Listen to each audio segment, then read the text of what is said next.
अब जब मैं एसएसबी में गया तो उन्होंने मेरे को बताया कि आपको इस वेट कैटेगरी के अंदर फॉल करना है मेडिकल्स में। तो चूंकि इनको नॉलेज था तो इन्होंने बोला, जिसको नहीं नॉलेज है मत बोलना। ट्राई करना कि आप उसको वही जवाब दो जो आपसे पूछना चाहता है। आप उसको कुछ ऐसी इंफॉर्मेशन मत दो जो कि आपको भी लगे कि मैं इसको आगे कैरी नहीं कर सकता या मैं इसको संभाल नहीं सकता। अगर आप में एबिलिटी है बोलने की, आप में कॉन्फिडेंस है, तो आपकी बात कोई और सुने ना सुने, सामने बैठे एसएसएल आपकी बात सुन रहे हैं। बिल्कुल। क्या ब्रिगेड होता है, क्या बटालियन होता है, क्या रेजिमेंट होता है, इवन उसी क्लास में मैं पढ़ाया हुआ हूँ। वो पढ़ा रहे थे लेकिन साथ में मेरे को समझा रहे थे कि आपने ये गलती करी, अब ये मत करना।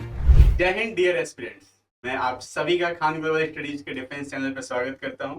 आज आप सबसे मैं अश्विन कौशिक को मिलाना चाहता हूं, जो कि हाल ही में इंडियन आर्मी के लिए रिकमेंड हुए हैं और ये सीडीएस का रिटन क्वालिफाई किए हैं। उससे पहले ये एफकैट भी रिटन क्वालिफाई किए हुए थे और जो कंप्लीट यानी कि संपूर्ण जिसे बोला जाता है, वो उसका एक जीता जागता एग्जाम्पल होता है आपका एसएसबी इंटरव्यू, जिसका ये 3 वर्ड जो कि बैकग्राउंड में आप देख पा रहे होंगे, मनसा, वाचा और कर्मणा, यानी कि आप माइंड से, अपनी स्पीच से और अपनी थॉट, जो भी एक्शन सबसे जो है अगर कंप्लीट है तो ही आपको एसएसबी में रिकमेंडेशन मिलता है। और इन्हीं के एग्जांपल्स होते हैं वो सभी कैंडिडेट्स जो कि आपके सामने आते हैं सिलेक्शन के बाद। ऑलरेडी हमारे और भी कैंडिडेट्स आपसे मिल चुके हैं। मैं आज फिर से मिलाना चाहूँगा एक नए एस्पिरेंट कैंडिडेट जो कि अब बहुत ही जल्द अपने ओटीए जाने वाले हैं, ऑफिसर ट्रेनिंग एकेडमी, जहां पर वो ट्रेनिंग करेंगे और उसके बाद से इनके कंधे पे लगेंगे 2 स्टार यानी कि लेफ्टिनेंट का पोस्ट मिलेगा। स्वागत है Ashwin. Thank you so much sir, it was nice meeting you sir. चलो बहुत अच्छा। ये अश्विन जो है हमारे यहाँ एसएसबी इंटरव्यू की प्रिपरेशन किए हुए थे और हाल ही में रिकमेंड हुए। तो देखो, ज्वाइन इंडियन आर्मी जो वेबसाइट है उस पर अभी हाल ही में अगर देखा जाए तो एनडीए वाले बच्चों के लिए डेट सिलेक्शन का लिंक भी ओपन हो चुका है। तो ये इन्फॉर्मेशन भी मैं अभी इनके साथ ही दे देता हूँ, क्योंकि वो अगर गलती करोगे आप तो फिर ऑटोमेटिक डेट सिलेक्ट होगा। और ये डेट, क्योंकि इन्होंने भी डेट सिलेक्ट किया हुआ था, आपकी चॉइस का रहता है डेट सिलेक्शन। और बाकी एसएसबी बोर्ड तो खुद से सिलेक्ट होता है। कौन सा बोर्ड आपका था? सर मेरे को भोपाल बोर्ड अलॉट हुआ था सर। डेट क्या चूज किए हुए थे? सर मैंने डेट 5 अक्टूबर चूज की। 5 अक्टूबर ये चूज किए हुए थे, मतलब 5 डेज 5 से लेके 9 अक्टूबर तक आपका एसएसबी चला था। ये पहला अटेम्प्ट था या उससे पहले एसएसबी दिए हुए थे? No sir, it is my second attempt. Before that मेरा पहला अटेम्प्ट एएफएसबी देहरादून था, जहाँ से मैं कॉन्फ्रेंस आउट हुआ था। वहां से मैंने सीखा कि कैसे छोटी छोटी कमियों पे काम करके मैं आगे बढ़ सकता हूँ। एंड सर डेफिनेटली उसका रिजल्ट मेरे को मिला सर यहाँ। बिल्कुल, ये चीज मुझे भी याद है। जब कॉन्फ्रेंस आउट होके आए थे तो एक बार मुझे कॉल भी किए थे कि सर इंटरव्यू वाले पार्ट में मुझे थोड़ा सा डिफिकल्टी हुई। तो ये दोबारा भी आए थे इंटरव्यू सेक्शन के लिए और सर से इंटरेक्ट भी हुए थे major general MP Singh sir से। उनका क्या इम्पैक्ट रहा है आपकी अब तक की जर्नी में? सर द मेजर इम्पैक्ट जो उन्होंने मेरे को दिया है वो ये है कि उन्होंने मेरे को रूबरू करवाया कि आप स्टार्टिंग से इंटरव्यू के और एंड तक आपको कैसा फील होता है। आपको एक इंटरेक्शन की तरह उसे लेना है। अगर आप सारे क्वेश्चंस को मगअप करके चले जाओगे, जो कि एक सेट ऑफ क्वेश्चंस होता है, अगर आप उसको मगअप कर लोगे तो आप वहां जाके काम एंड कंपोज नहीं रह सकते। जब मैं सेकंड टाइम यहाँ पे आया, जब मैंने आपसे बात करी कि सर मेरा इंटरव्यू के लिए करवा दो, तो आपने मेरे को हेल्प करी, उसमें आपने करवाया। सर ने मेरे को बताया कि बेटा आपने यहाँ पे ये कमियां करी होंगी। वो पढ़ा रहे थे लेकिन साथ में मेरे को समझा रहे थे कि आपने ये गलती करी, अब ये मत करना। ट्राई करना कि आप उसको वही जवाब दो जो आपसे पूछना चाहता है। आप उसको कुछ ऐसी इंफॉर्मेशन मत दो जो कि आपको भी लगे कि मैं इसको आगे कैरी नहीं कर सकता या मैं इसको संभाल नहीं सकता। मैं उसी हिसाब से सर ने मेरे को सिखाया, समझा और उसका रिजल्ट सर फिर मेरे को मिला आगे। हाँ, मतलब एक तरह से बोला भी जाता है, सर भी बोलते हैं कि ज्यादा ओवर स्मार्ट नहीं बनना। ये नहीं कि एक्स्ट्रा जानकारियां देने लगो, जितना पूछा जाता है उतने का जवाब दो और उसी को एक्सप्लेन करो। नया चीज बताओगे तो फिर डिफिकल्टी होगी, क्योंकि बहुत सारी चीजें हो जाती है आपकी। ये कुछ फोटोज भी आपके दिख रहे हैं, काफी दिन पुराने हैं ये, लेकिन अभी सामने दिख रहे हैं ये। मैं थोड़ा सा ये कन्वर्जन जानना चाहता हूँ, ये कन्वर्जन क्यों है, इसके बारे में थोड़ा मैं जानकारी चाहता हूँ। सर एक्चुअली बेसिकली मैं एक स्पोर्ट्स पर्सन हूँ सर। मैं रेसलिंग और पावर लिफ्टिंग जैसे स्पोर्ट्स खेलता हूँ। तो उसके साथ साथ मुझे, अब जब मैं एसएसबी में गया तो उन्होंने मेरे को बताया कि आपको इस वेट कैटेगरी के अंदर फॉल करना है मेडिकल्स में। ओके। तो उसके लिए सर मैंने अभी वेट लॉस शुरू किया और मेरी जर्नी काफी हो रही है सर। 98 केजी से अभी मैं 70 केजी पे स्टैंड करता हूँ सर। वाह, ये तो बहुत बहुत बड़ा अचीवमेंट है। मतलब ये उन सभी लोगों के लिए जो है इंस्पायर्ड कर सकते हैं, इंस्पिरेशन है ये। जो लोग वेट लॉस करने के लिए इधर उधर जाते हैं और बहुत सारी चीजें करते हैं, बहुत सारी मेडिसिन लेने लगते हैं, डॉक्टर्स के पास जाते हैं, लेकिन 90 केजी से 70 केजी हुए हैं। ये जो कन्वर्जन है वो हुआ कैसे, ये थोड़ा सा आप बताइए बच्चों को, क्योंकि बहुत सारे ऐसे कैंडिडेट होंगे जो ओवरवेट होंगे, उनको डर लग रहा होगा कि मैं ज्यादा वेट का हूं तो एसएसबी जाऊं कि नहीं जाऊं। आपको आपके मन में वो डर था भी नहीं, ठीक था, इतना था कॉन्फिडेंस कि हाँ अगर मैं रिकमेंड हुआ तो मैं वेट लॉस कर सकता हूँ। ये वेट लॉस किए कैसे, उस पर थोड़ा सा मैं जानना चाहता हूँ। सर सबसे पहले तो एक चीज जो होती है वो होती है कि आपको एक मोटिवेशन का सोर्स चाहिए होता है अपने दिमाग में। बिल्कुल। जब मेरा एफकेट का एग्जाम क्लियर हुआ, एट दैट मोमेंट मुझे पता था कि भाई मेरे को वहां पे 4 मंथ्स में रिपोर्ट करना है, हाँ एंड 4 मंथ्स में अच्छे लगने के लिए आपको एक फिट शेप में होना चाहिए। मैं फिट था लेकिन मेरे गेम के हिसाब से फिट था, हाँ एसएसबी के हिसाब से फिट होने के लिए मेरे को वेट लॉस करना ही था। तो मेरे दिमाग में ये बात बैठ गई, अगर तेरे को सिलेक्ट होना है, तेरे को इस शेप में आना होगा। और वो सर अपने आप को ना एक बेस्ट शेप में ले जाने का तरीका भी बन गया सर मेरे लिए। हाँ और वहां से मैंने शुरू किया सर। मैं 3 टाइम रनिंग करता हूँ सर, नॉर्मली दोपहर में भी रनिंग के लिए जाता हूँ लाइब्रेरी से टाइम निकाल के, और फिर 2 टाइम जिम में कार्डियो। द मेन रीजन यही कि आप अपने आप को इतना फिजिकली एग्जॉस्ट कर लो एक तरीके से कि आपका वेट टूटने में मजबूर हो जाए, और आप अपनी जो शेप आप चाहते हो अचीवेबल वो मिल जाएगी सर आप। ये तो है, बहुत अच्छा। अच्छा, खाने पीने का भी कंट्रोल क्या किए हुए हो, अभी क्या चल रहा है, रूटीन में जानना चाहता हूँ सर थोड़ा। अभी आफ्टर 10 डेज मेरा एएमबी है, हाँ जो रीमेडिकल होता है। बिल्कुल। उसके लिए सर अभी तो फिलहाल मैं जस्ट पानी पे और सैलेड पे जी रहा हूँ सर। बिकॉज सर मेरा पैशन ही यही है सर। अगर मैं आर्मी में नहीं गया तो फिर मैं क्या ही करूंगा सर। और मैंने बिल्कुल इसी के लिए काम किया, तो सर अब मैं लास्ट मोमेंट पे कुछ भी हो सर, मैं एनी पॉसिबल वे मैं अपना वेट कम करके जाऊंगा और सर वहां पे फिट होऊंगा सर आर्मी के लिए सर। बस यही तो डेडिकेशन होना चाहिए। अगर आपका लक्ष्य वही है तो तन मन धन हर चीज से आपको लग जाना चाहिए। अब पता है ये रिकमेंड हो चुके हैं मेडिकली, बाकी सारी चीजें डन है, बस ओवरवेट थे, थोड़ा वेट ज्यादा था, क्योंकि हाइट के अकॉर्डिंग जो बीएमआई होता है बॉडी मास इंडेक्स, उसके अकॉर्डिंग वेट थोड़ा ज्यादा था, उसको कवर करना था, कम करना था। अब उसका एक ही जरिया है कि वेट लॉस करना है किसी भी हाल में, आपको खाना छोड़ना पड़े, आपकी फेवरेट फूड छोड़ना पड़े, सारी चीजें छोड़नी पड़े, लेकिन वेट लॉस करना है। क्योंकि पता है कि रीमेडिकल जब होगा तो वेट लॉस हमारा डन रहना चाहिए, ताकि अब जो है कोई गलतियां ना रहे और सीधे मेरिट में आकर फिर एकेडमी जाए। तो ये इनका टारगेट रहा है। कुछ और भी फोटोज है इनके, जैसे ये वही का है जो आपका कौन सा अश्विन कौशिक है, ये थोड़ा सा देखिए, चेस्ट नंबर 1 आपको ये नजर आ रहे हैं, ये थे भोपाल में, जबकि चेस्ट नंबर यहाँ पर क्या था आपका केजीएस में। सेम सर, चेस्ट नंबर 1 भी है वो, यहाँ पे भी यही था केजीएस में सर मेरा। ये थोड़ा सा अलग जा रहा है क्योंकि नीरज भी है एक रिकमेंड हुआ लड़का, वो भी 26 उसका चल रहा था। इनका 1 से थोड़ा सा ज्यादा अच्छा नाता जुड़ गया है, 1 यहाँ 1 वहाँ। अच्छा, पहली बार में भी शायद 1 ही रहा था आपका एफकेट में। ये सर एज ए फ्रेशर मेरा वहाँ पे चेस्ट नंबर 1 ही था सर। वहाँ भी 1 ही था, 1 लकी मान सकते हैं। और सबसे एकदम सामने ही रहते हैं, हमारे यहाँ पर भी एकदम बिल्कुल फ्रंट पे ही रहते थे, तो वो चीजें आपको दिख भी सकती है। ये तो भोपाल का इनका फोटो है। और जब हम यहाँ की बात करेंगे तो आप देखिए यहाँ ये दिख रहे हैं, इनका ये ग्रुप था, आई थिंक अप्रैल में आप आए थे हमारे यहाँ पर। यस सर, अप्रैल 24 को हमारा बैच स्टार्ट हुआ था सर, हाँ। तब मैंने रिपोर्ट किया था। 24 अप्रैल को हुआ था। तो ये इनके बैच के कैंडिडेट थे, ये यहाँ पर चेस्ट नंबर 1 के साथ, और हम लोग जीटीओ ग्राउंड पे उस दिन आई थिंक गए थे। Yes sir. तो थोड़ा सा आपको तो ब्लॉगिंग वगैरह का भी एक्सपीरियंस हो गया था। थोड़ी और भी चीजें हैं, मैं एक आध चीजें और दिखाता हूँ। जैसे ये मैं थोड़ा सा अश्विन से जानना चाहता हूँ कि जो हमारे कर्नल विनोद अवस्थी सर है, उनके साथ क्या एक्सपीरियंस रहा है, कैसा एक्सपीरियंस रहा है। सर जैसे कि हम सबको पता है, जो कर्नल विनोद अवस्थी सर हैं वो आरआर के कमांडर रह चुके हैं, उन्होंने आरआर को लीड कर रखा है सर। बिल्कुल। सो उनका जो ओरा है सर वो उसी हिसाब का है सर। उनकी आवाज में दम, उनका चश्मे पहनने का तरीका सर, वो तरीका है कि पता लगता है कि ये इंसान है। ऊपर से वो सर सेना मेडल है सर, तो सर उनके लिए एक अलग से एक प्राउड फील होता है सर, उनके ऐसे इंसान है। और उनका सिखाने का तरीका ये है कि आप आसानी से नहीं सीखोगे, हाँ आपको हार्ड वे में सिखाना पड़ेगा। Because you are choosing army, air force and navy, defence force आप चूज कर रहे हो, तो आप भूल जाओ कि आप एक इजी लाइफ में जा रहे हो। बिल्कुल। You must learn it the hard way, और वो इसी तरीके से सिखाते हैं सर। हम डरते थे थोड़ा उनके सामने बोलने से, हाँ। बट उनका कहना था कि मैं तुम्हें सिखाने आया हूँ, हारने नहीं। हाँ। पूछो, अगर तुम्हारा जेन्युइन सवाल है क्यों नहीं पूछोगे तुम।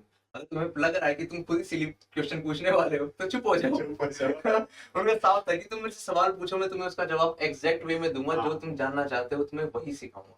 बस ढंग के क्वेश्चंस होने चाहिए आपके। डिसिप्लिन उनके लिए बहुत मैटर करता था, क्योंकि अगर 10 बजे मतलब 10 बजे, 10 बज के 1 मिनट पे कोई आता था तो पूछो रिएक्शन क्या होता था उनका, और बच्चा अगले दिन से तो भाई भूल ही जाए, जिंदगी में कभी ना वो 10:01 पे आए, ऐसा ऐसा खौफ बना के रखते थे। और जरूरी भी है एक डिफेंस एस्पिरेंट के लिए, तो ये बहुत ज्यादा जरूरी होता है कि आप डिसिप्लिन में रहें, क्योंकि टाइम बहुत ज्यादा मायने रखता है वहां पर। ये इनके क्लास की सीन है। यहाँ पर जैसे जीडी चल रहा था, तो ये आपका सर्कुलर पार्ट में ऐसे ये बैठ जाते हैं।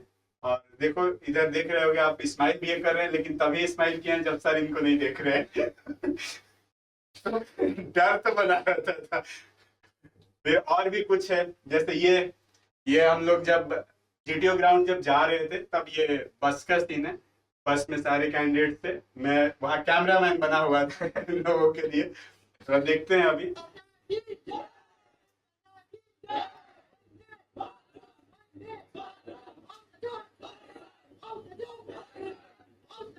वाह, क्या बात है। ये भारत माता की जय के साथ एकदम जयकारा लगा के फिर गए थे हम लोग। काफी अच्छा लगा था वो मोमेंट। और थोड़ा इसमें और भी एडिशनल चीजें थी, जैसे कि ये बड़ा अच्छा मोमेंट था।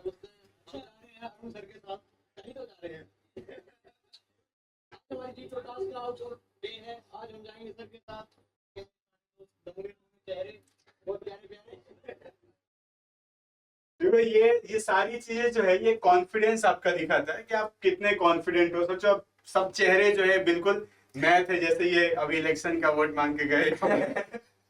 तो यहाँ पे क्या था, अनजान लोग हैं, और अनजान लोगों के सामने भी आप अगर इतना कॉन्फिडेंस के साथ बोल पा रहे हो, इंटरेक्ट कर पा रहे हो, तो ये फिर चीजें आपकी एक्चुअल एसएसबी में भी दिखता है। तो अल्टीमेटली मतलब ये कहा जा सकता है कि आप जो है 2-4 दिन, 5 दिन या 15 दिन में सीख के और फिर एसएसबी क्रैक नहीं कर पाओगे। वो आपके लाइफ का एक पार्ट होना चाहिए, और देन उसको एक शेप दिया जा सकता है बस एसएसबी में। इसके बारे में आप क्या कहना चाहेंगे? थोड़ा सा this is a definite thing sir. जैसे नॉर्मल बच्चों का होता है कि आप कोचिंग जाओ, आप कोचिंग से आपका सिलेक्शन हो जाएगा। हाँ, कोचिंग आपको एक बेटर इंसाइट देती है, नो डाउट। वो आपको दिखाती है कि एसएसबी में होता क्या है। आपको सीखने को मिलता है कि आपको हर एक टास्क का पता चलता है कि भाई जीटीयू में 9 टास्क होते हैं, साइक में ये टेस्ट होते हैं, हाँ। और इंटरव्यू में क्वेश्चन पूछे जाते हैं। वो एक अच्छी बात सर, जानना चाहिए, कोचिंग इसलिए लेनी भी चाहिए, नो डाउट।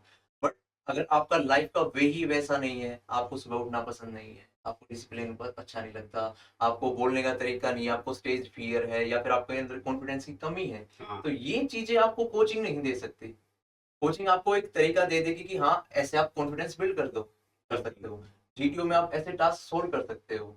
लेकिन आप खुद की प्रैक्टिकल इंटेलिजेंस इस लेवल की होनी चाहिए कि आप उन चीजों के साथ कंप्लाई कर पाए और आप फिर सिलेक्शन हो सकते हैं। जैसे मैं एक इंसिडेंट बताना चाहूंगा सर। जीटीओ का डे था हमारा, कर्नल विनोद अवस्थी सर हमें टास्क करवा रहे थे। तो आफ्टर कमांड टास्क मैंने उनसे एक सवाल पूछा हाँ। कि सर मैं इसकी प्रैक्टिस कैसे करूँ। और वो मेरे हिसाब से हाँ, आपका क्वेश्चन था। अभी फ्रेशर थे, बिल्कुल मुझे पता भी नहीं था। हाँ, कि सर कि अभी तो मेरी एसएसबी में 3-4 महीने हैं, तो हाँ। मैं जीटीओ की प्रैक्टिस कैसे करूं। तो उन्होंने एक बिल्कुल सटीक आंसर दिया कि आपकी प्रैक्टिकल इंटेलिजेंस ही वो चीज है जो आपको जीटीओ ग्राउंड में खड़े होने के बाद आगे लेके जाएगी। अगर मैं आज आपको 1000 सॉल्यूशन दे दूंगा ना, वो 1000 सॉल्यूशन वहां नहीं लगेंगे। हाँ, सॉल्यूशन वही लगेगा जो आपने सीखा है आज यहाँ पे कि ऐसे होते हैं, और आपका दिमाग अगर वहां पे काम कर गया तो आप उसको वहां पे सॉल्यूशन दे दोगे। और ये हुआ भी सर मेरे साथ। मैंने जैसे अब आपको बता रहा सर कि मेरे से कमांड टास्क में उन्होंने 9 सॉल्यूशन लिए हैं सर, बिल्कुल। जो कि सर मेरे बहुत पसीने ज्यादा, छूट गए थे। हाँ, होता ही है। गर्मी का, भोपाल में थोड़ा गर्मी होती है सर, तो मैं ऐसे पसीनों में हो गया पूरा। लेकिन वो सर पूछते जा रहे हैं हाँ, क्योंकि, और उनका ये पूछना जायज था क्योंकि उन्होंने मेरे से पहले सवाल पूछा। जैसे जीटीओ सवाल पूछता है कमांड टास्क से पहले। हाँ, उन्होंने मेरे से पूछा कि Ashwini tell me from where do you took your coaching. हाँ। So I told him, sir, I took coaching from Khan Global Studies, करोड़वा। तो 1 मिनट इसी पे मैं रुकना Yes, चाहूंगा। सोचो मतलब रिकमेंड है ये, तो इसका मतलब जो एक मीथ चल रहा है ना आपके माइंड में कि अगर हमसे पूछा जाता है कि आप कहीं से कोचिंग लिए हो और अगर आप बता भी देते हो, तो ऐसा नहीं है कि उसका डिमेरिट है। आप वहां पे जेन्युइन दिखोगे कि हाँ जेन्युइनली आप बता रहे हो। वही चीज अभी अभी अश्विन ने बोला। तो अभी कंटिन्यू करो, मैं इंटरप्ट किया बीच में। नहीं सर, नहीं, बहुत सही बात कही सर हाँ। आपने। सर वो इंटरव्यूइंग ऑफिसर भी पूछता सर ये बात, बिल्कुल। और जीटीओ भी पूछता सर। मेरे से देहरादून में भी पूछी थी सर जब मैं फर्स्ट टाइम गया था, और हाँ। अभी भी पूछी। और इसका जानने का मतलब वो यही चाहते, पता उन्हें भी है कि बंदे ने कोचिंग ली है, लिया हुआ है, हाँ। कि सर बंदे के हाव भाव से जिस वैसे वो टास्क करता है उन्हें पता चल जाता है कि इज ए पोस्ट कैंडिडेट। हाँ। लेकिन अगर मैं उस चीज को छुपाऊंगा और या मैं झूठ बोलूंगा या मैं ब्लफ करूंगा तो इंटरव्यूइंग ऑफिसर तो सर मेरे को वही निकाल देगा। हाँ उन्हें झूठ से नफरत होती है सर, सीरियसली। बिल्कुल बिल्कुल। तो अगर आपने कोचिंग ली है तो सर यू मस्ट टेल, हाँ बस you must tell the reason why you took the coaching. बिल्कुल। क्योंकि विदाउट अगर भाई के अगर आप नहीं जा रहे हो वहां पे तो ये कोई मैटर नहीं करता। तो इसलिए आपको बता दो कि सर कोचिंग ली। तो जब मैंने उन्होंने पूछा कि कहाँ से ली coaching, so I told him कि sir I to coaching from Khan Global Studies Karol पास। कह रहे for how much, I told him sir 1000 only. हाँ उस टाइम पे 1000 ही था, जिस टाइम पे आया था, अभी तो 5000 हुआ है। सर वैसे नॉर्मली जीटीओ सर रिएक्शन नहीं देते, हाँ। लेकिन उन्होंने चश्मा उतार के बोला seriously 1000 only. I was like yes sir 1000 only. One of your fellow told me that he took coaching for 25,000. Sir, maybe he took coaching for 25,000, but I took coaching for 1,000 only. Okay, then his next question is, do you find it worth it? Sir, more than worth it because it gives me today what I am here. Point note करने वाला है। मेरे को जो मैंने वहां से सीखा और मैं यहाँ पे खड़ा हूँ sir, and I am applying the things here. तो फिर उसके बाद उन्होंने कमांड टास्क लिया सर, तो जैसे सॉल्यूशन पूछते गए एक एक करके। तो काफी बड़ा टास्क था, उन्होंने सॉल्यूशन करवा लिया। फिर वो शुरू हो जाते हैं जैसे वो हार्ड करते हैं कि now I destroyed your this task, how would you complete this, now I destroyed the bridge, how would you do that, अब मैंने आपका टायर छीन लिया, आप कैसे करोगे। तो ऐसे करके सब कलर चेंज कर दिया, हाँ। कुछ एडिशनल कुछ ना कुछ करते हैं। हाँ। ये यहाँ पर भी कर्नल विनोद अवस्थी सर भी वही कर रहे थे। बिल्कुल सर। जैसे वो देखे कि बहुत सिंपली कर जा रहे हैं, सीधे change, colour change, now the white पट्टी बिकम्स ब्लू। अब लो भाई करो तुम। तो जो आपके दिमाग में बना हुआ है वो आप, जैसे कि सपोज एक ही सॉल्यूशन के साथ आप चल रहे हो और वहीं अगर बंद कर दिया जाएगा तो स्टक हो जाओगे बिल्कुल। फिर वहां पे आपके इंटेलिजेंस काम आता है कि आप कितने इंटेलिजेंट हो, कितना आप बारीकी से चीजें को सीखे हुए हो और कितने बारीकी से सॉल्व कर सकते हो। अदरवाइज फिर तो वही है, सीखी सिखाई चीजें आप फेल हो जाओगे। बहुत सारे लोगों के लिए ज्ञान है, मैसेज है उन सभी कैंडिडेट्स को जो बोलते हैं कि हम टीएटी के 20, 25, 30 रट जाएंगे और वहीं जाके लिख देंगे। क्या ये पॉसिबल है? बिल्कुल भी पॉसिबल नहीं है सर। इवन दो सर हमें जेबीवा सर ने सिखाया है हाँ। कि आपका परसेप्शन अच्छा होना चाहिए। बिल्कुल। जैसे आप चीज को परसीव करोगे वो बेस्ट होगा। Even there is teacher in my life, वो भी पार्ट आर्मी का। हाँ। उन्होंने मेरे को सिखाया कि आपको पहले तो टीएटी में और पीपीटीटी में आपको डिफरेंस डिफरेंस पता होना चाहिए। हाँ। आप पीपीटी और टीएटी को सेम मान लेते हो, फिर आप गड़बड़ करते हो। गड़बड़ करते हो। हाँ। तो पहले आप इसमें डिफरेंस सीखो, फिर आप चीजों को पहले परसीव करो, फिर आप उनको टीएटी में कन्वर्ट कर सकते हो कि हाँ अगर ये पिक्चर ऐसा शो कर रही है तो इसको मैं कहाँ लीड कर सकता हूँ। कर सकते ये चीज बहुत इंपॉर्टेंट। और सर रट के जाने वाली चीजें तो सर हो। नहीं होती सर। पॉसिबल ही नहीं है। देखो ये ना रिकमेंडेड कैंडिडेट्स की बात हो रही है, ये किसी मतलब ऐसे कैसे कैंडिडेट की नहीं बात हो रही है। इन्हें पता है, ये जान रहे हैं सच्चाई कि वहां पर रट के ना टीएटी लिख सकते हो, ना डब्ल्यूएटी लिख सकते हो, ना एसआरटी लिख सकते हो। हाँ एसडी का आइडिया लेके जाओ, वो तो सीधा सा बात है भाई। एसडी क्योंकि 15 मिनट के अंदर अंदर सारी चीजें लिखनी होती है, तो वो आप प्रिपेयर कर सकते हो, उसमें कोई दिक्कत नहीं है। आप रेडी करके जाओ वो, और वो जाके लिखो, उसमें कोई प्रॉब्लम नहीं है। वो तो साइकोलॉजिस्ट वहां से अपना देख लेता है, वो मैचिंग करा लेंगे सब जगह कि कैसे कैसे चीजें मैच होती है। अच्छा, वहां पर इंटरव्यू में कुछ ऐसे क्वेश्चंस भी पूछे गए होंगे जो डिफिकल्ट से थे, जिसका आंसर नहीं कर पा रहे थे? Sir difficult in the sense कि मैं ये कह सकता हूँ कि वो आपसे जानना चाहते हैं कि अगर आप मिलिट्री में आ रहे हो हाँ तो आपको उसकी नॉलेज होनी चाहिए। बिल्कुल। जैसे कि उन्होंने मेरे से पूछा कि अश्विनी अगर आप रिकमेंड हो जाते हो, आप अकेडमी जाते हो, तो आप कौन सी फील्ड में जाना चाहो। तो सर मेरा जो एम है वो है कि सर मैं इन्फेंट्री ज्वाइन करूंगा, then I will go for para SF probation. तो अब उनको क्यूरियोसिटी हुई कि बंदे ने ऐसा बोला, तो अब इसको पता है इसके पता है, हाँ नॉलेज होगा, क्योंकि इन्फेंट्री जैसे बोले मतलब आपको पता होगा कि इसमें येमी है, इंजीनियर है, सिग्नल है, बाकी सारी चीजें पता है कि कौन कौन सा डिवीजन है। फिर उन्होंने पूछना शुरू किया कि okay now tell me the definition of infantry. मैंने बोला sir it is the main battling unit, जो कि ग्राउंड लेवल पे एंगेज होती है, सबसे फर्स्ट लाइन यही है सर। फिर कहते हैं okay now tell me the definition of para SF. तो मैंने बताया सिर्फ वो स्पेशल फोर्स टास्क के लिए होते हैं। वो तो कहते हैं अब इनको डिफरेंशिएट करो, इन्फेंट्री को एक तरफ रखो, पैरा को एक तरफ रखो, इनको डिफरेंशिएट करो। तो मैंने कर दिया सर। और उसके बाद वो कहते हैं कि now tell me the weapons of para special forces. तो सर मेरे को 3-4 याद थे, मैंने बताए। फिर मैं बोला sir I am not aware of that, I will find out. तो आई थॉट कि कॉन्फ्रेंस में सवाल ये पूछेंगे, लेकिन वो नहीं पुट अप किया क्योंकि मैं 3-4 वेपन बता दिए थे। तो फिर वो कहते हैं कि ओके नाउ टेल मी, तुम्हारे सामने एक मेजर जनरल खड़ा है और एक लेफ्टिनेंट कर्नल खड़ा है, हाउ वुड यू रिकॉग्नाइज कि हु इज हु? तो सर मैंने बताया कि सर कंधे पे दिख जाता है, और सर मेजर जनरल की स्पेशल यहाँ पे एक वो रेड कलर की वो हाँ, होती है, पट्टी रहती है तो वो खुश हो गए कि हाँ, पता he है knows हाँ। things। मतलब इन साइन मालूम है उनके, और मैं वाईआर के क्लास में लगातार वीडियो में भी बताते रहा हूँ। Yes, sir। एटलीस्ट वो जो उनके पट्टे होते हैं, स्टार्स होते हैं, तो कस्टम रहता है, वो सारी चीजें आप रिकॉग्नाइज कर पाओ, ताकि ये यही दिखाता है कि आपको नॉलेज है कि नहीं है। और जैसे कि पैरा एसएफ का आपसे पूछे और आपने उतना बताया, एज ए सिविलियन उतना नॉलेज रखना बहुत चीज है। तो वो एक्सपेक्टेशन इनसे थोड़ा सा था, आपने एक्सपेक्टेशन से ज्यादा चीजें वहां पे बता दिया, वो कम नहीं था। ये चीज है, बहुत सारे बच्चों से, ये जरूरी नहीं कि हर किसी से पूछा जाएगा, लेकिन हाँ इनका इंटरेस्ट था और इन्होंने खुद से ये क्वेश्चन पूछवाया। Yes, sir। अगर वो इन्फेंट्री के साथ साथ एसएफ नहीं बोले होते, पैरा एसएफ, तो पैरा एसएफ से क्वेश्चन नहीं होते, इन्फेंट्री तक डन हो जाता। तो चूंकि इनको नॉलेज था तो इन्होंने बोला, जिसको नहीं नॉलेज है मत बोलना, यही चीज है।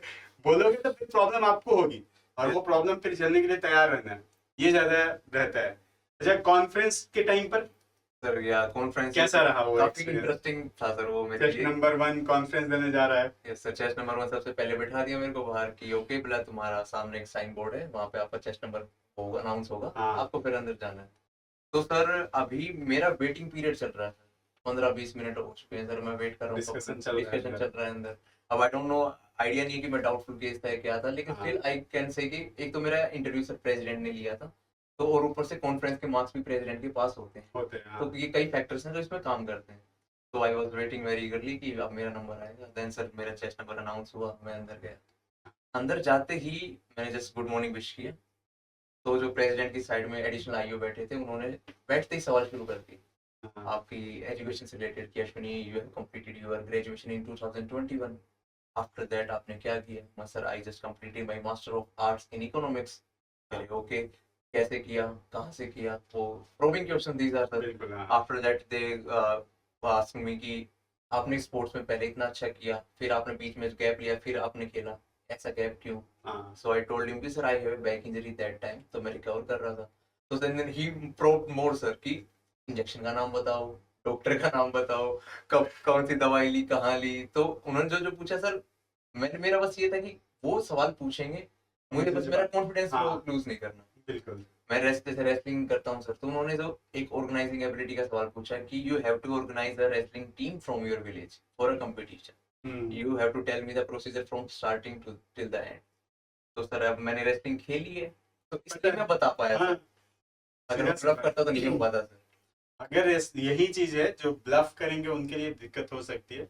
अगर आप खेले हुए हो तो आपको नॉलेज होगा, पता होगा, और सीधा सा है वहां पे लीडरशिप स्किल एक तरह से वो देखा जा रहा है, तो कि आप लीड कैसे, ऑर्गेनाइज कैसे कर रहे हो, लीड कैसे कर रहे हो चीजों को, दूसरों का मतलब एक तरह से कॉपरेशन भी हुआ कि कॉपरेट करके टीम को लेके चलना है, तो सारी चीजें होगी। क्योंकि इंडिविजुअल जाना नहीं है, आप जहाँ जा रहे हो वहां पे इंडिविजुअल तो है नहीं, ऐसा तो है नहीं कि आप वहां पे जा रहे हो इंडिविजुअली कोई गेम खेलने, वहां जा रहे हो जब आपके साथ आपके पीछे बहुत सारे फौज होंगे और उन सबको लीड करना है, तो कोऑपरेशन ज्यादा जरूरी होता है, ऑर्गेनाइजिंग एबिलिटी होनी चाहिए। यही तो ऑयल क्यों होते हैं, टाइम टू टाइम वो चेक कर लिया जाता है, साइकोलॉजिस्ट अलग चेक करेंगे, जीटीओ अलग करेंगे।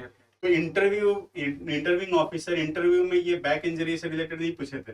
नहीं सर, उन्होंने जस्ट मेरे से गेम से पूछा कि आपने गेम ऐसे बीच में खेलना बंद क्यों कर दो, तो मैंने वहां पे उनको जवाब दिया था कि ऐसी इंजरी थी। तो उन्होंने वहां पे नहीं, लेकिन इसका जवाब उन्होंने मेरे से फिर कॉन्फ्रेंस में दिया। वो नोट डाउन कर लिए होंगे, हाँ सर। और फिर वो यहाँ पर आके सारी चीजें डिटेल में वो पूछना शुरू किए होंगे। तो ये होता है, ये तो चीजें। और चूंकि मुझे भी एक्सपीरियंस है, भोपाल का एक्सपीरियंस है, थोड़ा अच्छा माहौल रहता है भोपाल का। तो 4 बोर्ड है जिसमें एक नेवी है, 3 आर्मी का है। मैं ऐसे 20, 22 और 33 तीनों एसएसबी गया हूँ, 21 रह गया था, मैं और तुम 21 चले गए 21। तो वहां पर है कि गेम वगैरह का भी रहता है कि आप एसएसबी में जाने के बाद जो रहता है ना, कई लोगों की फोन वगैरह तो जमा हो जाता है, खैर, लेकिन उसके अलावा आपको गेम खेलने को भी मिल सकता है। वहां पर है गेम खेलने के लिए, है इंडोर भी है, आउटडोर भी है। उसके अलावा एक इथोपिया है जहाँ कुछ खाने पीने जा सकते हो। Yes sir. अभी है वो कि बंद हो गया? वेट कैंटीन नाम रख दिया सर। अच्छा, चेंज कर दिए, वेट कैंटीन हो गया उसका नाम। हमारे टाइम पे इथोपिया हुआ करता था। अच्छा, आउटिंग मिला क्या ये बीच में आपके 5 डेज में? सर जो 5 डे का प्रोसीजर होता है उसमें अभी आजकल हर बोर्ड में कंप्लाई कर रखा है कि आपको 3rd और 4th day after GTO outing मिलेगा सर। हाँ। लेकिन सर रिकमेंड होने के बाद तो एक ही दिन मिला था सर। कोई बात नहीं। अच्छा, रिकमेंड होने के बाद से कितने दिन तक रुके रहे वहाँ मेडिकल सर के लिए? हम 9 तारीख को रिकमेंड हुए थे और हम 17 को रात को बाहर निकले सर वहाँ से। 8 दिन लगे सर। 8 दिन तक मतलब मेडिकल चला है। Yes sir. ये फिक्स मतलब नहीं रहता है, जो है ना कि कभी कभी 4 डेज में भी कंप्लीट, और सोचो इनका 8 डेज हुआ, तो डिपेंड करता है, क्योंकि आप एज ए सिविलियन ही जाके वहाँ लाइन में लगते हो, सारी आपकी टेस्टिंग होता है, वही सारी चीजें होती है, और वेट वगैरह बहुत, हर चीज जो है एकदम माइन्यूटली चेक करते हैं, वो हर एक जो एक्सपेक्ट होता है वो सारा चीज चेक होता है। और ये सोचो एयरफोर्स के लिए गए थे पहले, एफएसबी आपका देहरादून, वहां से कॉन्फ्रेंस आउट, फिर यहाँ रिकमेंड हुए सेकेंड अटेम्प्ट में। मतलब स्क्रीन आउट वाला सीन तो रहा नहीं, पहली अटेम्प्ट रिपीटर बने, एक्सपेक्टेशन बढ़ गई, लेकिन उस एक्सपेक्टेशन को भी बीट करके और तब जाके इन्होंने रिकमेंडेशन लिया। अभी अगली एसएसपी भी आने वाली होगी कोई?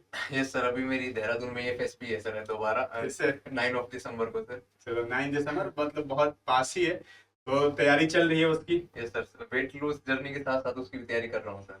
अच्छा, फ्लाइंग के लिए एलिजिबल हो कि नहीं? नहीं sir, I am not from A technical background sir, इसलिए फ्लाइंग के लिए। फ्लाइंग के लिए आप एलिजिबल नहीं हो तो कोई बात नहीं है, सीपीएसएस वाला सीन तो नहीं रहेगा, तो डायरेक्ट आप वहाँ पे भी आप जाओगे, ग्राउंड ड्यूटी के लिए ही जाओगे वहाँ पर भी, यस सर। एयरफोर्स में भी। लेकिन हाँ, ये चीज है कि एक पॉजिटिव इम्पैक्ट जरूर डालेगा, आप आर्मी के लिए रिकमेंड हो गए हो और जाओगे जब एयरफोर्स के लिए, तो चांसेस होते हैं।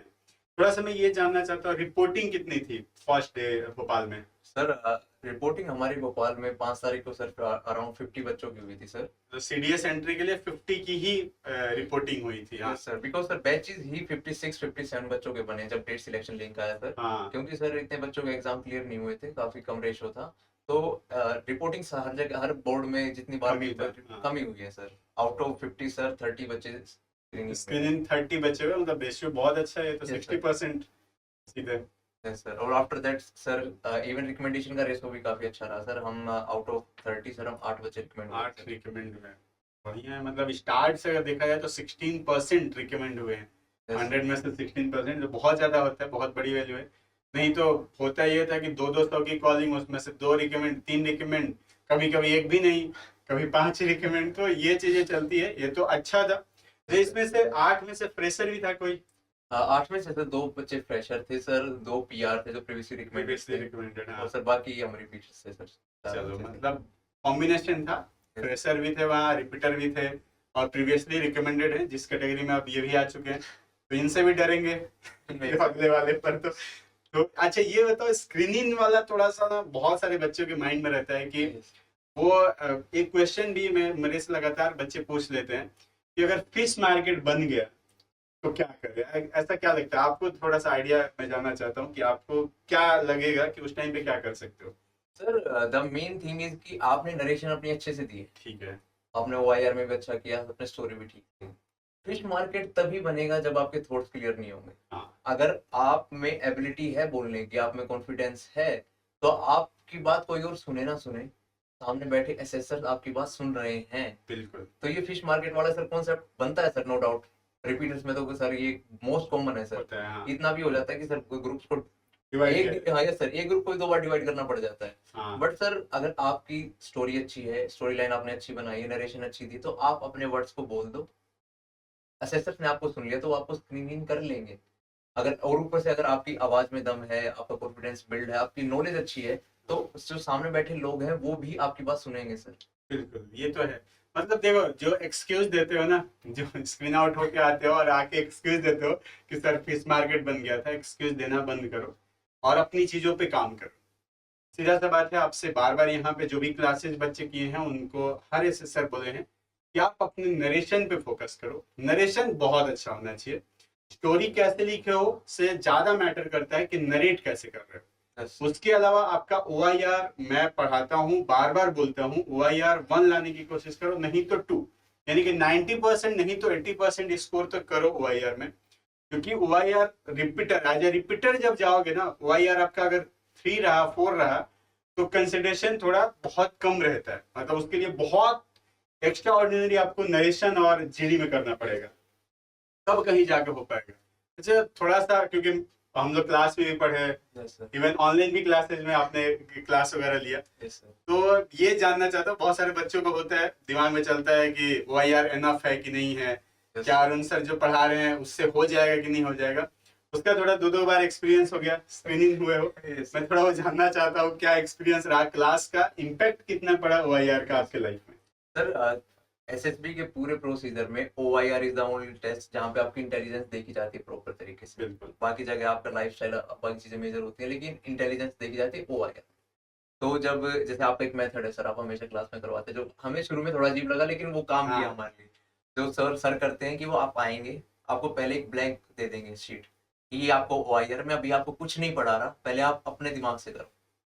अब हम सब ने ट्राई किया, किसी ने कैसे आंसर लिखे, क्योंकि OIR लिखने का एक तरीका होता है। अब तो जैसे OMR शीट आ गई सर वहाँ पे हाँ। एसएसबी में, वरना पहले एक तरीका होता था OIR का। बिल्कुल। तो हमने सर लिख दिया आंसर, हम खुश के हमारे सारे ठीक होंगे, बट हमने रीड नहीं किया ढंग से कि वहां पे लिखा क्या हुआ है। हमने सिर्फ शुरू से उठाया, टाइम देखा कि टाइम कम है, करते गए।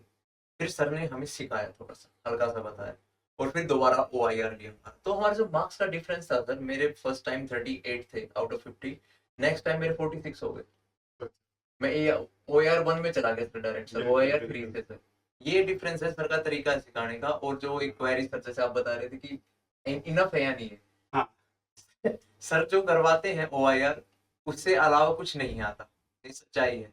बस आपको प्रैक्टिस करना है कि आप उस गिवन टाइम में सारे कंप्लीट कर लो, क्योंकि नेगेटिव मार्किंग होती नहीं है सर। नहीं होता। तो आपको सारे कंप्लीट करने हैं। जितनी बार आप उसकी प्रैक्टिस करोगे आपकी स्पीड बन जाएगी, और इससे ज्यादा बाहर कुछ नहीं आता। वो जो सर सिखा रहे हैं वो इनफ है हमारे लिए। मेरे तो लिए तो काम किया, बाकी आपके लिए भी जरूर करेगा सर। बिल्कुल काम करे, मुझे मेरे लिए भी काम करता था। मैं खुद भी 14 टाइम्स गया हूँ। Yes sir. हर बार OIR एक बार तो मैं देख भी लिया था OIR 1 लिखा हुआ मेरे, क्योंकि वो उस टाइम पे साइन करने गया था, वो फाइल कुछ मिसिंग थी तो वो चेक कर रहे थे इधर उधर। तो मैं अपने चेस्ट नंबर के सामने ऐसे देख लिया कि 1 लिखा हुआ है, रोमन में लिखे थे 1 2 ऐसे करके। तो वहाँ दिख गया था कि हाँ भाई 1 मिला हुआ है OIR।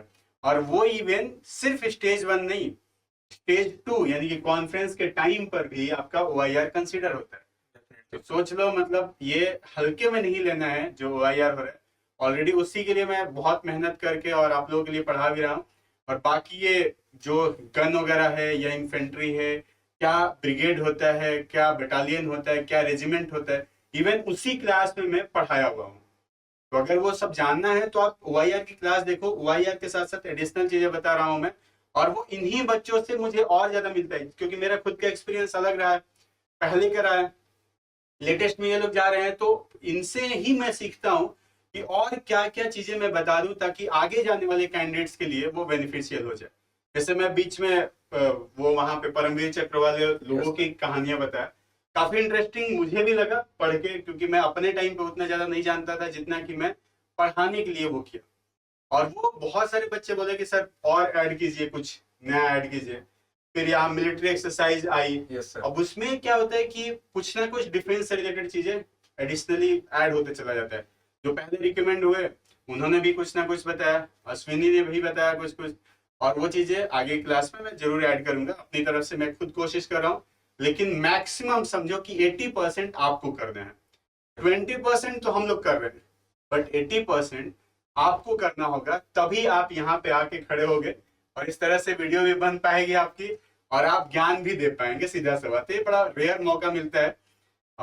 बहुत सारे लोगों की इच्छा होती है कि भीड़ से हटके और सामने आए, और सामने आके फिर एक गाइडेंस दे अपने जो भी आगे के एस्पिरेंट्स हैं उन सभी के लिए। तो थोड़ा सा मैं ये भी एक और चाहता हूँ कि जो आगे आने वाले बच्चे हैं, क्योंकि अभी अभी NDA का डेट शीट भी आ चुका है, यस सर। सिलेक्शन वाला, SSB होगी उनकी। तो बड़ा कंफ्यूजन रहता है कि पहले वाला डेट ले, मिडिल वाला ले या बाद वाला ले।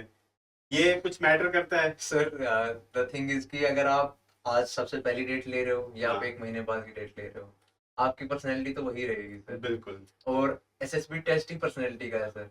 अगर आप आज की डेट लेके अच्छा परफॉर्म कर रहे हो तो तब भी आप सिलेक्ट हो जाओगे, और आप 1 महीने बाद की डेट लेके अच्छा परफॉर्म नहीं कर रहे तो आप तब भी सिलेक्ट नहीं होंगे सर। तो ये तो जस्ट एक मिथ है कि सर पहले पहले ले, बाद बीच में, में, हाँ। लास्ट में। आपको जो डेट सिलेक्शन इस हिसाब से करना है कि आपके किसी और चीज के साथ वो कॉन्ट्राडिक्ट ना करे, बिल्कुल। बस उस हिसाब से जाओ और अपना बेस्ट परफॉर्मेंस दो।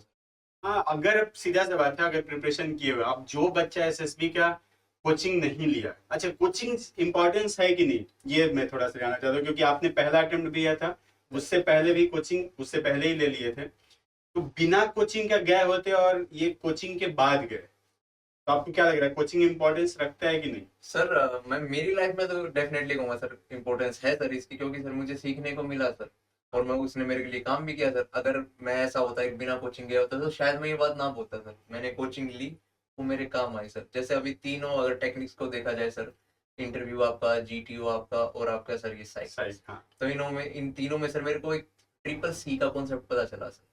जैसे कि साइक में आपको क्रिएटिव होना पड़ेगा, हम्म। इंटरव्यू में आपको कम्युनिकेट करना पड़ेगा, एंड बिल्कुल। जीटीओ में आपको कंसिस्टेंसी के साथ काम करना पड़ेगा। तो थ्रू आउट। ये ट्रिपल सी कॉन्सेप्ट जब मेरे को कोचिंग से पता चला, तो सर मैं ये बात बोल नहीं सकता कि कोचिंग जरूरी नहीं है सर। तो मतलब इट वर्क फॉर मी, तो मे बी और बाकी लोगों के लिए भी काम करेगी सर डेफिनेटली। बिल्कुल, अभी केजीएस का जो करोल बाग सेंटर है, तो आप खुद भी देख पा रहे होंगे, सेंटर आने से पहले कासवानी और सेंटर आने के बाद कासवानी में बहुत फर्क आपको नजर आया होगा। आज आप यहाँ से बोल पा रहे होंगे तो कहीं ना कहीं उन एसएसएस का रोल है जो असिस्ट किए हुए हैं। Yes sir. और पूरी केजीएस की बाकी भी टीम लगी पड़ी है इन लोगों के लिए। इवन रिटर्न की भी तैयारियां होती हैं, रिटर्न क्वालिफाई करके भी बच्चे आते हैं। जो डायरेक्ट एसएसपी आता है वो उनके लिए एसएसपी भी प्रोवाइड की जाती है, वो भी मिनिमम पर। मतलब वो 1000 तो आपके टाइम पे था, अभी तो 5000 है, पर फिर भी बाकियों के कंपेयर में बहुत कम है। ये सिर्फ इसलिए है कि कम से कम वैल्यू रखी जाए उस चीज की। ये नहीं कि 1000 का मतलब, ये कई लोग ये कंसिडर करते थे कि 1000 है तो बहुत कम अमाउंट है, तो पता नहीं वो सारी चीजें दी जा रही है कि नहीं दी जा रही है। जैसा कि इनसे एक्चुअल वाले जीटीओ ऑफिसर ने पूछा था कि वर्थ इट था कि नहीं, ऑब्वियसली था इनके लिए। 1000 ही था, वही 25,000 वाला भी आया, वही कहीं कहीं पे मुझे सुनने में 70,000 भी लग रहा है। अभी एक बच्चा आया था, 40,000 भी है सर, काफी है। अभी लेटेस्ट में, अभी अगले बैच में ही आने वाले हैं। वो बोल रहे थे कि सर मैं इंक्वायरी लिया था हॉस्टल एंड ऑल के साथ 70,000 रुपीज। मैं नाम नहीं लेना चाहूंगा, लेकिन हाँ काफी ज्यादा है ये। उसके कंपेयर में 5,000 में अगर वही चीजें आपको मिल जा रही है, और अगर आप रिकमेंड हो जा रहे हो, आपकी लाइफ बन जा रही है, तो इससे अच्छा प्राउड मोमेंट हमारे लिए, आपके पेरेंट्स के लिए और आपके लिए नहीं हो सकता। क्योंकि ये देखो, आप जितना खुश होते हो ना, उससे ज्यादा खुश आपके पेरेंट्स होते हैं, Yes, और sir. आपके वो टीचर्स होते हैं जिनका आपकी लाइफ में एक रोल रहता है। बिल्कुल सर। ये ऐसे दो लोग होते हैं ना कि जो हमेशा आपको अपने से भी ऊपर देखना चाहते हैं। बिल्कुल सर। और ये चीजें है उनका देखना, उनकी आंखों में देखना, उनके चेहरे पे देखना, और आपकी पीठ पीछे जो वो बोलते हैं ना तारीफ, वो सुनना। फिर आपको पता चलेगा कि आपके पेरेंट्स आपके लिए क्या सोचते हैं, और आपके गुरु जो एक्चुअल में आपके गुरु हैं वो क्या सोचते हैं और कितना प्राउड फील करते हैं। तो जैसे जैसे कैंडिडेट्स रिकमेंड होते जाते हैं, सिलेक्शन होते जाता है, हम सबका भी बहुत, मतलब सीना जो है, बोला जाता है ना कि 56 इंच का, वो पता नहीं कितने इंच का हो जाएगा। तो वो चीजें फील होती है, खुशी ये रहता है। ठीक है सोनी, अभी जो कैंडिडेट्स हैं उनके लिए क्या मैसेज देना चाहोगे? कुछ एडिशनल चीजें कि वो किस चीज पे वर्क करे, क्या करे ताकि इम्प्रूव हो उनका? सर एज ए मैसेज तो मैं ये बोलना चाहूंगा, सब मेरे जैसे ही हैं सर, सारे मेरी एज ग्रुप के हैं सर मैक्सिमम। बिल्कुल। तो द मेन थिंग कि आपको अपने ऊपर ही काम करना है। It is all about you and you only. आपको जो मिरर में रिफ्लेक्शन दिखाई देता है, आपको उसी के साथ कंपटीशन करना है। जैसे कि कई बार आप बंदा स्क्रीन आउट हो गया, कॉन्फिडेंस आउट हो गया सर, हार्ट लूज कर देता है, बिल्कुल ऐसा हो जाता है कि नहीं आप पॉसिबल नहीं है सर। इवन मेरी लाइफ में एक एग्जांपल भी है सर ऐसे, मेरा तो काफी बड़े हो चुके हैं सर वो। हाँ। वो फर्स्ट टाइम स्क्रीन आउट होने के बाद सर उन्होंने छोड़ दिया था। ओके। और सर नेक्स्ट टाइम जब उन्होंने उनको जेबीमल सर ने सिखाया सर काफी उनको, हाँ, जब हाँ। उनको सिखाया ना सर, नेक्स्ट टाइम वो रैंक में आए हैं सर, एआईआर में आए हैं सर वो। वाह। Recommendation is not the only thing sir, वो रैंक भी ली सर उन्होंने। तो मेरा कहने का मतलब यही है कि आप हार मत मानो, सच्चाई यही है। अगर आपने एक फेलियर देखा है तो उससे सीखो, अपने आप को रीसेट स्ट्रेटेजाइज करो, उसके बाद सीखो कि आपको आगे करना क्या है। छोटी छोटी कमियों पे काम करो। जैसे सर मेरे फर्स्ट टाइम कॉन्फ्रेंस आउट के बाद मैंने यही सीखा कि मुझे प्रोसीजर पता है, लेकिन मैं कहाँ पे लैग कर रहा हूँ। और हाँ। उन्हीं छोटी छोटी कमियों पे काम करना, कि जैसे कम्युनिकेशन स्किल्स को सुधारना, मिलिट्री की नॉलेज सर, जैसे आप वीडियोस में जो बताते हैं सर, बिल्कुल। वही है सर, कोई एक्स्ट्रा चीज नहीं पूछते सर। वो एक हाँ। सिविलियन को वो चीजें पता होनी चाहिए सर, अगर वो डिफेंस एस्पिरेंट है तो सर। बिल्कुल। तो मैंने वही मिलिट्री नॉलेज पे काम किया, अपनी कम्युनिकेशन स्किल्स सुधारनी है, और थोड़ा काम करना अपनी राइटिंग स्किल्स पे। अगर मैं सामने मेरी कोई पिक्चर है तो उसको मैं कैसे परसीव करके क्या लिख सकता हूँ कि एक अच्छी स्टोरी बने। बिल्कुल। ऐसे पॉजिटिविज्म तो एक मिथ हो जाता है सर कि हर चीज को पॉजिटिव बना दो, लेकिन हाँ। आपके सामने जो है आप उसको एक्चुअली परसीव करो और लिखो। मेरे एक लेफ्टिनेंट कर्नल है sir, uncle, he is one of my uncle. उन्होंने मेरे को बताया कि चटकी नहीं बनना है, एसएसबी में, हाँ। Just be truthful. बिल्कुल। ये चटकी is the word of the army है सर, स्पेशल की वो हाँ। जो बंदे थोड़े ओवर इंटेलिजेंस हो उनको चटकी बोलते हैं सर। शो ऑफ वाले हाँ, टाइप शो के। वाले तो कहते हैं चटकी मत बनो, जस्ट बी ट्रूथफुल, आप हो जाओगे। और वो चीजें मेरे लिए काम करी, तो मैं डेफिनेटली यही कहना चाहूंगा कि सभी साथियों से कि आप इस चीज पे वर्क करो, आपको सक्सेस जरूर मिलेगी। आई एम स्टिल ट्राई कर रहा हूँ कि मैं जब नेक्स्ट एसएसबी में जाऊंगा तो मेरे को वहां पे मिले, और उसके लिए मेरे को मेहनत करनी पड़ेगी। मैं अगर रिकमेंड हो चुका हूँ तो इसका मतलब ये नहीं कि मैं हर जगह रिकमेंड हो जाऊंगा। हाँ, ये भी मेरे को अपनी पर्सनैलिटी को एक कंसिस्टेंसी के साथ, बल्कि इम्प्रूवमेंट के साथ आगे कर रखना होगा। अब उनकी मेरे से एक्सपेक्टेशंस और ज्यादा हैं कि मैं और अच्छा करूं, तब वो मेरे को रिकमेंड करेंगे। तो इसलिए I will trying my best, you also do your best, and all the best guys. तो ये तो बहुत अच्छा मैसेज है और काफी एक्सपीरियंस भी रहा है इनका। साथ ही साथ इन्होंने, मुझे पता है कि ये दिल्ली आते थे, हरियाणा का ही एक डिस्ट्रिक्ट है सोनीपत, अभी तो वो एनसीआर के अंदर में आ चुका है, लेकिन फिर भी इनको काफी टाइम लगता था। जो एक्सक्यूज देते हैं ना कि काफी दूर है, समय लगता है, मैं इनसे जानना चाहता हूँ कितना टाइम लगता था आपको आने में? Sir around 2+ hours sir. And सोचो मतलब सेम 2 घंटे से ज्यादा, 2 घंटे से ज्यादा आने, 2 घंटे से ज्यादा जाने, मतलब 4 घंटे प्लस 7 घंटे यहाँ कोचिंग पर, वर्कआउट। मतलब हाँ वो, और जाने के बाद से वर्कआउट भी करना है, तो इतना, और साथ में पढ़ाई भी करना है, ये भी नहीं है कि वो छूटा हुआ है। तो ये बताओ, जो आप एक्सक्यूज देते हो ना कि समय नहीं है, बिजी चल रहे हो, कहाँ कहाँ बिजी हो? ये लड़का जो 4 घंटे जर्नी कर रहे हैं आने जाने के लिए, वही 7 घंटे की क्लास के लिए, उसके अलावा जाके अलग से फिर पढ़ाई भी हो रही है, वर्कआउट भी हो रहा है, क्योंकि अपने बाकी भी चीजें अपनी देखनी है, और ये सारा अगर कोई मेंटेन कर पा रहे हैं तो आप क्यों नहीं? एक्सक्यूज बस देना बंद करना है आपको। एक दिन जीटीओ, जिस दिन हम लोग आउटडोर गए थे, वो कितना बजे सुबह बुलाया था? आपने सर यहाँ पे 7 बजे। 7 बजे बुलाया था। Yes sir. फिर घर से कितने बजे निकले थे? सर 4:30 बजे। तो सोचो 4:30 बजे ये घर से निकल गया, मतलब 3:30 बजे जगे होंगे। Yes sir. क्यों? क्योंकि 7 बजे आना है, सिर्फ यही, इतना ही इंस्ट्रक्शंस था। कई लोग तो ऐसे भी मुझे मिल गए कि जो द्वारिका में रहते हैं, पालम में रहते हैं, बोलते हैं सर बहुत दूर है, 7 बजे नहीं आ पाएंगे। ये एक्सक्यूज नहीं देना है आपको। फिर मैं वहीं पे सुनाता हूँ उसी टाइम पर। अब ये सोनीपत से आ जा रहे हैं जो, तो आप दिल्ली में रह के क्यों नहीं आ सकते? बस मन में यही रहना चाहिए कि आना है। सर मेट्रो नहीं चलती, सर मेट्रो रुक गई थी, बहुत सारे एक्सक्यूज हजार हैं, और अगर करना है तो बस एक ही चीज है कि करना है। यही चीज बस ठान के रखो, और वही होता है डिसिप्लिन। वो डिसिप्लिन अगर बना के रखोगे तो ऑब्वियसली आप बेटर करोगे। ठीक है, फिर से मिलेंगे आपसे एक नए कैंडिडेट्स के साथ, एक नया सिलेक्शन के साथ। आज हमारी बातचीत थी अश्वनी कौशिक से, जो कि सोनीपत से आते हैं और ओटीए के लिए रिकमेंड हो चुके हैं। इनका एएमबी बाकी है, जो कि हाल ही में अब हो जाएगा कंप्लीट। ये अपना वेट रिकवर कर रहे हैं, और लगभग कर भी चुके हैं, क्योंकि ये जो है यहाँ पर स्पोर्ट्स पर्सन रहे हैं, रेसलर रहे हैं, तो वहां पर वेट ज्यादा चाहिए और स्ट्रेंथ भी ज्यादा चाहिए। अब ये वेट कम होके और फिर ये जाएंगे अपना आराम से, और एसएसबी भी देंगे, रिकमेंडेशन की फिर से कोशिश करेंगे। हमारी पूरी खान ग्लोबल स्टडीज टीम इनको ऑल दी बेस्ट बोलती है, और thank you so much. Thank you so much sir. जय हिंद सर। जय हिंद, जय भारत।